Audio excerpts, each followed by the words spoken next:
ये सूच कैसे हो बही, तुम देखो या कि विद्ध, अनेक आचार कर कर थके, पर हुआ न कोई शुद्ध। शरीर को कितना पवित्र करोगे? श्री जी ने कहा 9 द्वार रचे नरक के, निशिदिन बहे बलाय। शरीर में कितने द्वार हैं? 9 द्वार। हर छिद्र से गंदगी बहती है। बढ़िया से बढ़िया पाक पकवान अंदर डालते हैं ना, हम खा लेते हैं ना, सुबह उतरता है मल बन के, अंदर जाकर मल बन जाता है। बढ़िया से बढ़िया पानी पी लीजिए, गंगा जल क्यों ना पी लीजिए, जमुना जी क्यों ना पीजिए, अंदर जाकर मूत्र बन जाता है और मूत्र मार्ग से सब बह जाता है। इस तरह हर छिद्र से दुर्गंध ही दुर्गंध निकल रहा है, दुर्गंध बह रहा है, निस्दिन बहे वाला है। देखिए खुद। तो ये पंच भौतिक शरीर है, मल मूत्र का भांड, ये दे। श्री जी कहते हैं शुच कैसे हो वही, पवित्र कैसे हो सकता है ये? शुच मतलब पवित्र। लेकिन पवित्र होगा, श्री जी ने उपाय बताया, तभी होगा। निस्दिन ग्रहिए प्रेम सो, जुगल स्वरूप के चरण, निर्मल हो ना यही सो, और धाम वर्णन। पंच भौतिक अशुद्ध देह पवित्र तभी होता है, श्री जी कहते हैं, जब श्रीराज जी के चरणों में, श्रीराज जी के स्वरूप में हम लयलीन हो जाते हैं, लवलीन हो जाते हैं। चरणों को हृदय से लगा लेते हैं, श्रीराज जी भी हमको हृदय से लगा लेते हैं, तब ये पंच भौतिक देह पवित्र होता है। और ये देह धारण का फल भी यही है, मानके दे अखंड फल पाइयो। तो हमें क्या करना चाहिए? युगल स्वरूप राज श्यामा जी के चरण कमल को निस्दिन प्रेम पूर्वक ग्रहण करना चाहिए, स्वरूप चितवन करना चाहिए, रात दिन परम धाम में रमना चाहिए। तभी हम निर्मल हो जाएंगे, तभी हम पवित्र हो जाएंगे। इसके पहले कोई उपाय नहीं, कोई चारा नहीं। जन्म मृत्यु से, नरक से छुटकारा पाने का यही एक उपाय है, पवित्र होने का। इसके अतिरिक्त और कोई उपाय नहीं है। भजन बिना सब नरक है, पच पच मरिए माहे। तो सुंदर साथ जी, धाम धनी के बिना यह शरीर निर्मल पवित्र नहीं होगा, नहीं बन सकता। सुंदर साथ जी, लोग देखिए, लोगों को चाव से इस शरीर को सजाते हैं। मल मूत्र का जो बर्तन जो है, ये कीमती कीमती वस्तु लाकर खाते हैं, आभूषणों को लाकर पहनते हैं, कपड़े लाकर पहनते हैं, कीमती कीमती साबुन सामग्री, जात जात प्रकार प्रकार की सामग्री लाकर शरीर में लगाते हैं, बड़ा श्रृंगार करते हैं, सोना चांदी हीरे जवाहरातों से इस शरीर को अलंकृत करते हैं, सजाते हैं, तेल फुलेल इत्यादि छांटते हैं। लेकिन मन को धनी के चरणों में समर्पित नहीं करते। इसलिए शास्त्रों ने कहा, ये जो आप सजावट कर रहे हो, ये मुर्दे की सजावट की जैसी है। मुर्दे को भी सजाते हैं ना, ले जाते समय तिलक विलक लगा, घंटी वंटी माला वाला करके। जीवन में कोई साधना नहीं, कोई भक्ति नहीं, तो ये मुर्दे की सजावट है। तो धनी की गुण लीला, प्रागट्य लीला की महिमा से हमारा मन अलंकृत हो, वाणी अलंकृत हो, नाम गुण लीला का मन में चिंतन हो, तभी ये मनुष्य जीवन सार्थक है। स्मरण हो, कीर्तन आदि हो, भजन हो, तभी यह अपवित्र शरीर पवित्र हो सकता है। इसके पहले नहीं होगा। ऐसा नहीं कर रहे हैं ना लोग। विवेक, मामती कहते हैं, विवेक विचार ना पाइए, ऊपर टेढ़ी पाग लटकाए।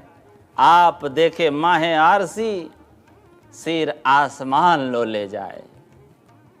श्री जी ने कहा, विवेक और विचार तो है ही नहीं लोगों में।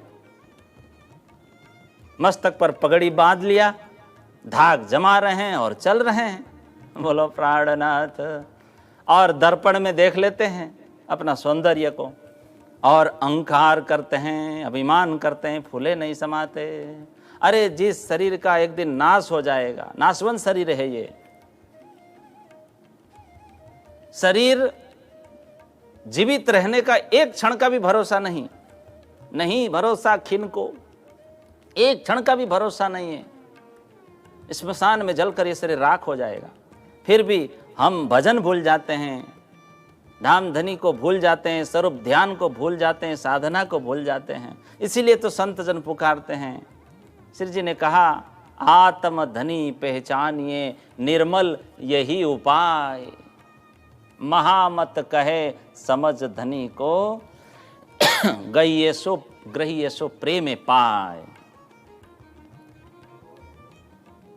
अपने आत्मा के धनी को पहचानो। श्री जी कहते हैं हृदय को निर्मल बनाने का एकमात्र यही उपाय है। इस शरीर को नाशवंत समझ लो, संसार को भी नाशवंत समझ लो, और दाम धनी को अखंड समझ लो, और उनके चरणों को प्रेम पूर्वक ग्रहण कर लो, पकड़ लो। बहुमूल्य जीवन के ये कीमती समय, इसका सदुपयोग करें। इस मानव तन का हम अच्छा सदुपयोग करें, यही तो कहते हैं श्री जी। न जाने फिर ये शरीर, ये मानव जन्म, ये पुनः प्राप्त करेंगे या नहीं करेंगे। पुनः हम राज्य को जानने का ये सुंदर अवसर हमें प्राप्त होगा कि नहीं, क्या पता। अरे लौकिक धन संपत्ति जमीन जायदाद तो यहीं छूट जाते हैं ना, परंतु पारलौकिक उपलब्धि हमारे जमा खाते में अवश्य जमा रहती है। गीता में श्री कृष्ण ने कहा है, आप क्या लेकर पैदा हुए? आप बस यहां पर कर्म करो, जो भी फल मिलता है उसे भोग लो, फल की इच्छा मत करो। दाम धनी के ऊपर सब छोड़ना चाहिए सुंदर साथ जी, फल की इच्छा नहीं करनी चाहिए। तब हमको संतोष शांति मिलेगी। हमेशा हमें याद रखनी चाहिए, जो हमारे भाग्य में नहीं है वो दुनिया की कोई भी ताकत, कोई भी शक्ति हमको दे नहीं सकती।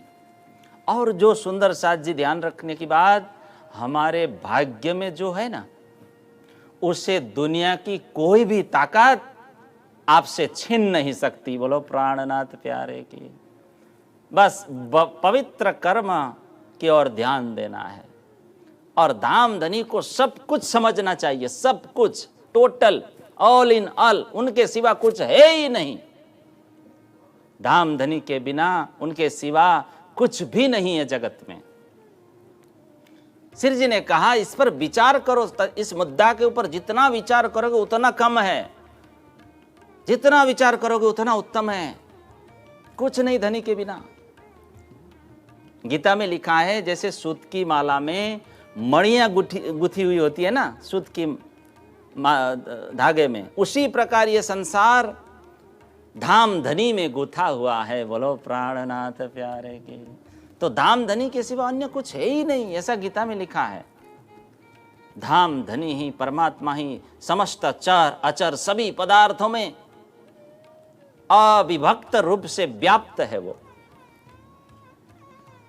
इसलिए हमें कभी अशांत नहीं होना है, व्याकुल नहीं होना है, दुखी नहीं होना है, दुखों से संतप्त नहीं होना है। ऐसे जीवन नहीं जीना है हमको। हमारे महामती प्राणनाथ जी ने इस बात की खोज की, लोग क्यों दुखी हो रहे हैं, दुखों से छुटकारा कैसे मिले, सुख शांति सभी को कैसे प्राप्त हो। महामती ने कहा, बिना धनी भजन के सुख शांति आपको नहीं मिल सकती, नहीं मिल सकती। भजन बिना सब नरक है, सभी दुखदाई है। मिहिराज कहे मुख ये धन जो बोली रूदे रमन 14 भवंते जीतियो धन धन ये कुलवन। धन्यता तो भजन से मिलती है। प्रण आवे तोले एकने मुख श्री कृष्ण कहंत। क्लेशों से मुक्ति, दुखों से मुक्ति भजन से, और सच्चे सुख शांति धनी भजन के अतिरिक्त किसी प्रकार नहीं मिल सकती। सुंदर सा जी, किसी प्रकार। इसीलिए हमें दिनचर्या में भजन को लाना होगा, दिनचर्या को धाम धनी के साथ जोड़कर चलना होगा। जब व्यवहार में भक्ति का रंग चढ़ जाएगा, तब जीवन के क्लेश तनाव सब मिट जाएंगे, सब खत्म हो जाएंगे। सज्जनों, भजन साधन, भजन भक्ति के ऊपर ऊंचे से ऊंचा भाव रखना चाहिए। और स्वरूप ध्यान में लीन होना चाहिए। राज्य का नाम जप करते हुए चितवन ही करना चाहिए। जितना हम स्वरूप ध्यान करेंगे, चितवन करेंगे, उतना सर्वशक्तिमान धाम धनी हमारे श्री राज्य हमारे पास आते जाएंगे, हमारे साथ रहेंगे। स्वरूप ध्यान से, स्वरूप ध्यान से धाम धनी की प्राप्ति बहुत शीघ्र हो सकती है, ऐसा लिखा है। हमारे पास बहुत समय है, हम अभी जिंदा है, मरे नहीं हैं, शरीर में प्राण है, तो कौन सी बड़ी बात है। बस स्वरूप ध्यान ही तो करनी है, चितवन ही तो करना है। अब से लेकर मरण तक धाम धनी का चितवन याद स्मरण करना है, धाम धनी के नाम रूप को स्मरण करना है, उनको याद रखना है। और ऐसा करेंगे तो निश्चय हमको परम धाम मिल जाएगा, इसमें कोई संशय नहीं है। आइए चितवन की ओर बढ़ते हैं। सिर जी कहते हैं अपने धाम धनी के दर्शन ही हम सबका आहार है। बोलो प्राणनाथ प्यारे की। धनी के प्रेम मैत्री ही जल है, इसी जल से हम अपनी तृषा को, प्यास को शांत करते हैं।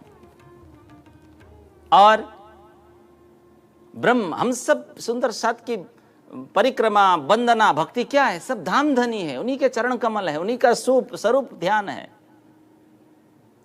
धाम धनी के अतिरिक्त हम सब सुंदर साथ के लिए क्या स्थान है?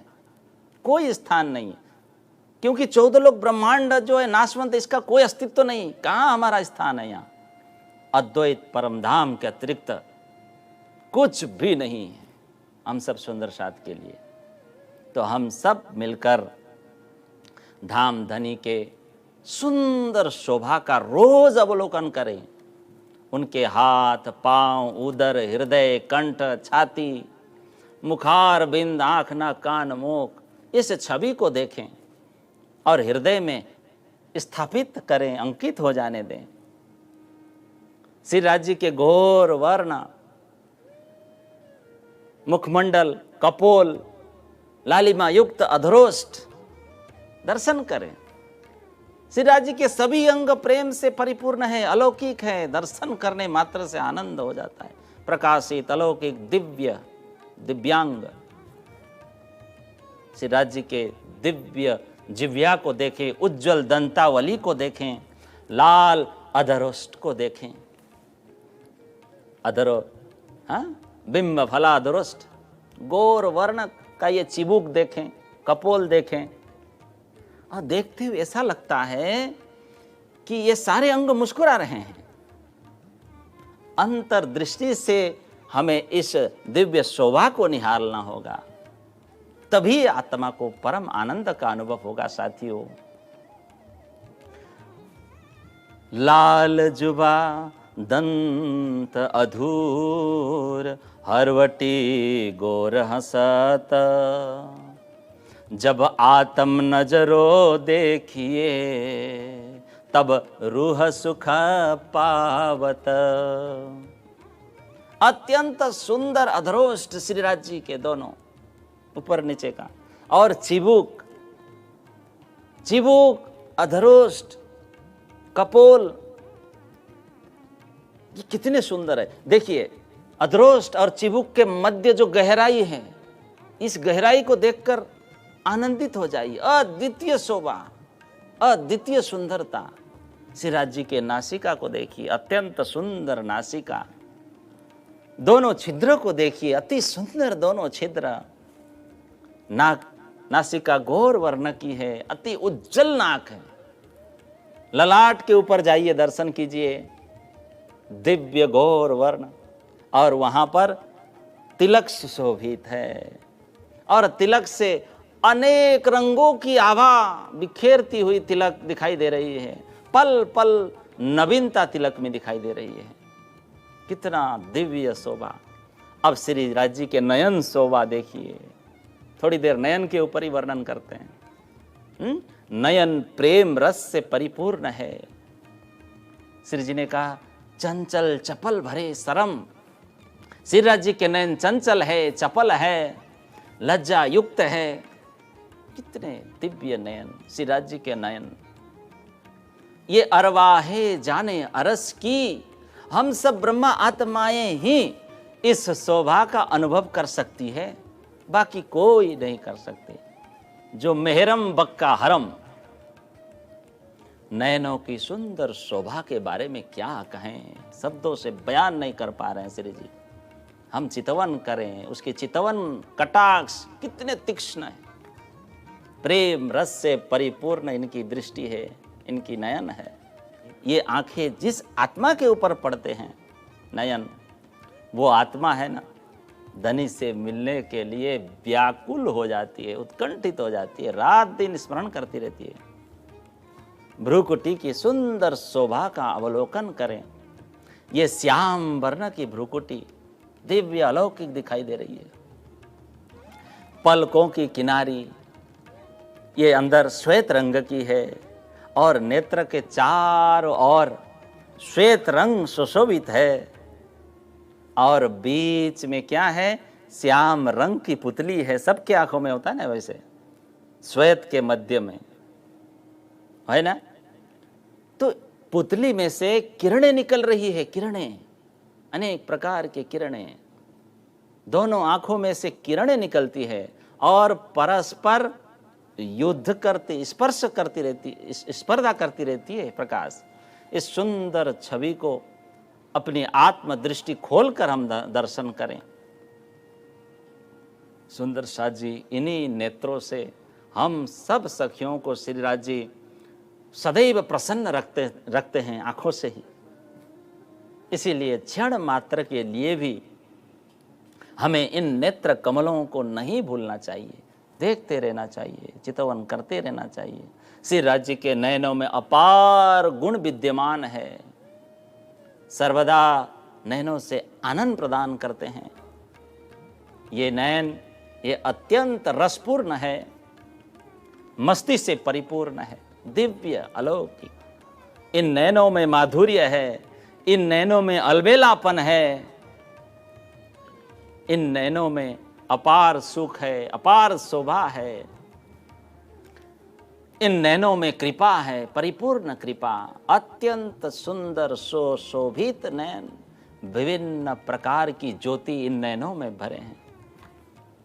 नेत्रों ने अनेक प्रकार की ज्योति धारण की है, अनेक सुख और आनंद के भंडार नेत्रों के अंदर छाई हुई है। नयन अत्यंत गंभीर है श्रीराज जी के नयन, अत्यंत चंचल भी है, चपल भी है नयन। दिव्य तेज से परिपूर्ण ये नयन प्रेमी, प्रेम भरा हुआ है, दिव्य है। श्रीराज जी के आंखों में प्रेम, श्रीराज जी की आंखों में प्रेम, कमनीयता समाई हुई है। इसकी गति के विषय में क्या कहें, नैनों की गति क्यों कहूँ, गुणवंते गंभीर, मेहर भरे मासूक के, सोहे नैन सुंदर। धामधनी के नयन विशाल तो है ही और तिरछे भी है और अत्यंत नुकीले।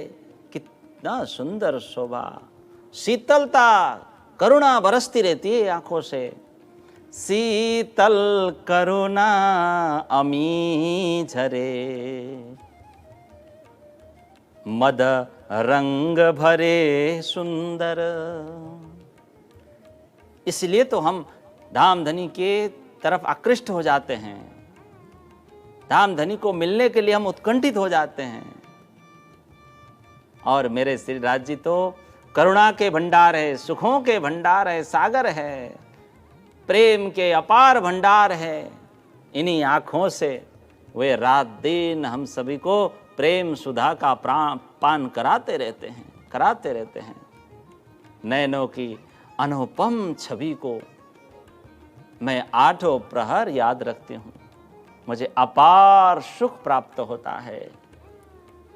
नयन कमल अत्यंत सुखदाई है साथ जी। प्रेम से परिपूर्ण है, गंभीरता युक्त ये नयन है, अति शीतल है ये नयन। मैं दर्शन कर रही हूँ, अपार आनंद का अनुभव प्राप्त कर रही हूँ। नयनों में इतने सारे गुण हैं, गुणों की गणना ही मैं नहीं कर पा रही हूँ, इतने सारे गुण हैं। अनेक गुण नेत्रों में सुशोभित है, सुशोभित है। नैनों में प्रेम है, प्रीति है, प्रेम रस है। इन नैनों को देखकर मेरे अंग प्रत्यंग में सुख शीतलता का संचार हो रहा है। मैं देखती जा रही हूँ, मुझे परम सुख का अनुभव होता जा रहा है। श्वेत और लालिमा युक्त आँख के अंदर श्याम रंग की जो पुतली है वो अति तेजस्वी दिख रही है मुझे, और पुतली में धामधनी की चंचलता भी मुझे दिख रही है। अनेक प्रकार के गुण उसके अंदर मुझे दिख रहे हैं। वाह जी वाह, विशाल नयन है, तिरछे नैल बंकी नयन है। नैन देखे सुख पाइए, जानो सब अंगो इसको। धामधनी की कटाक्ष में अनेक गुण है साथियों, पलकों में अनेक गुण है, कटाक्ष में अनेक गुण है, नैनों में अनेक गुण है, शीतलता, दयालुता, तीक्ष्णता, ये सारे गुण हैं। ये सब दिव्य गुण उनके नैनों में हैं। नैनों में शोभा है, सुंदरता है, प्रेम है, अनेक गुण श्रीराज जी के नैनों में हैं। गुण मीठे कई सुख देत, अनेक गुण है सुंदर साज जी श्रीराज जी के आंखों में, जिनकी गणना नहीं हो सकती। श्री जी कहते हैं गुण को न आवे पार, प्राणों से भी प्रिय ये नेत्र कमल है, प्राणों से भी प्रिय सखियों के लिए। सुंदर सुंदर नेत्रों में सुख के सागर समाये हुए हैं। नैनों की शोभा साथियों, देखते देखते देखते उसी में खो जाते हैं। देखते देखते मेरे अंग प्रत्यंग शीतल होते जा रहे हैं, परम धाम के संपूर्ण सुख प्राप्त होते जा रहे हैं मुझे। नैनों की भ्रुकुटी की शोभा भी हम देखें, कमान की भांति ये टेढ़ी है भ्रुकुटी। इस प्रकार धामधनी के नेत्र रसपूर्ण है, अपार गुण भरे हुए हैं साथियों। अद्भुत शोभा नयनों की है। प्यारे मेरे प्राण के नैना सुख सागर सलोने, रह ना सकूं बिना रंगीले, जो कसुम बड़ी उजलक में। वाह जी वाह, श्रीराज जी के ये नेत्र कमल के बिना हम सुंदर साथ कैसे रह सकते हैं। ये तो हमारे लिए प्राणों से भी प्रिय है। इन्हीं नैनों की चितवन से हम सब सुंदर साथ जी को अपार आनंद का अनुभव होता है। नैनों के संकेत से हम सबको अपार सुख प्राप्त होता है साथियों। इसीलिए हम सब सुंदर साथ को ये नैन कमल अत्यंत मनोहर सुंदर लगते हैं। इस तरह श्री जी कहते हैं। आगे कहते हैं, तू चेत रूह अरस की, ग्रहे अपनी हक के अंग, रहो रात दिन सोहबत में, हक खिलवत सेवा संग। हे प्यारे मेरे परम धाम के सखियों, सावचेत हो जाओ। धाम धनी के स्वरूप को हृदय में फटाफट धारण करो, ले लो, और रात दिन स्मरण करो, भजन करो, साधना करो, सेवा करते हुए एकांत अनुभव करो, एकांत सुख राज्य का अनुभव करो। ऐसा अनुभव करो कि हम राज्य के चरणों में ही बैठी हुई है। सुंदर साथ जी आज यहीं पर विश्राम लेते हैं, शेष चर्चा कल आगे बढ़ाएंगे। आज का प्रसंग, आज का वीडियो आपको अच्छी लगी हो तो वीडियो को क्या करना है, लाइक करना और शेयर करना है। कमेंट बॉक्स में क्या लिखना, अपनी बात बताइएगा, प्रणाम जरूर लिखिएगा। और चैनल पर आप नए हो तो आप चैनल पर सब्सक्राइब करना मत भूलिए। और ऐसे ही आप सभी सत्संग श्रवण करते रहिए। आप सभी को धन्यवाद तथा प्रणाम।